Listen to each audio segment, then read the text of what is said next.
कर्म बड़ा या भगवान शिक्षाप्रद कहानी।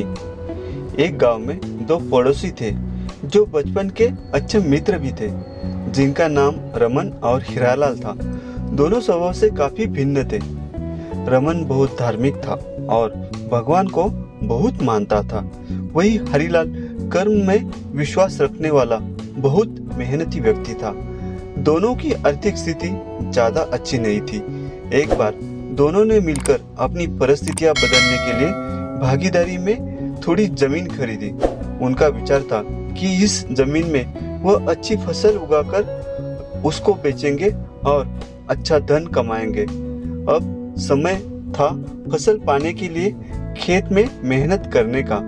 मेहनती हरिलाल खेत में काफी ईमानदारी से मेहनत करता, लेकिन रमन खेत से दूर ही रहता और मंदिर में जाकर भगवान से अच्छी फसल की उपज मिले इसलिए पूजा प्रार्थना करता।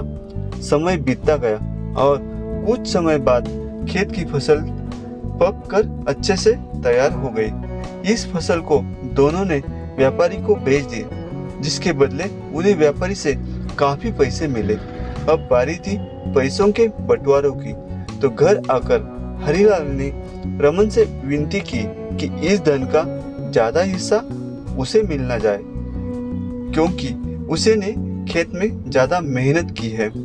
इस बात से असहमति दर्शाते हुए रमन बोला, नहीं, धन का तुमसे ज्यादा हिस्सा मुझे मिलना चाहिए, क्योंकि मैंने भगवान से इतनी प्रार्थना की तभी हमको इतनी अच्छी फसल हुई।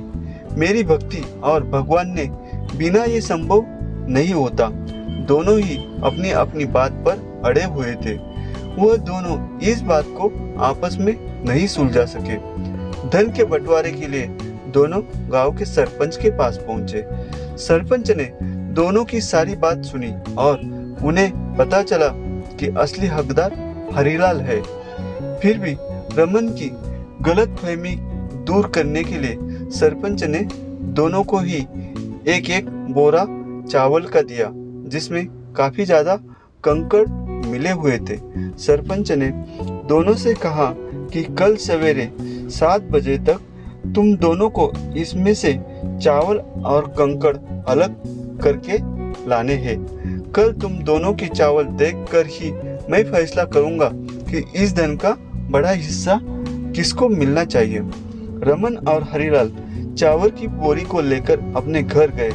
मेहनती हरिलाल ने रात भर बिना सोए चावल और कंकड़ को अलग किया, लेकिन रमन चावल की बोरी को लेकर मंदिर में गया और भगवान से चावल में से कंकड़ अलग करने की प्रार्थना करके सो गया।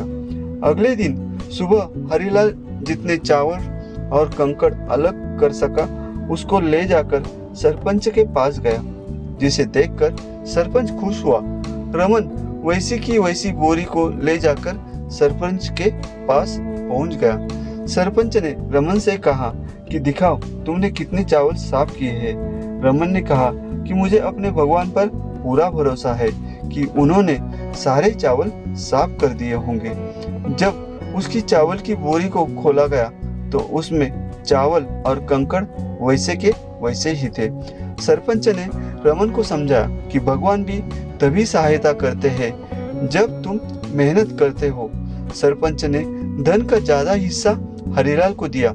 इस घटना के बाद रमन को अपनी गलती का एहसास हुआ, तो वो भी हरिलाल की तरह खेत में मेहनत करने लगा और अब की बार उनकी फसल पहले से भी अच्छी हुई।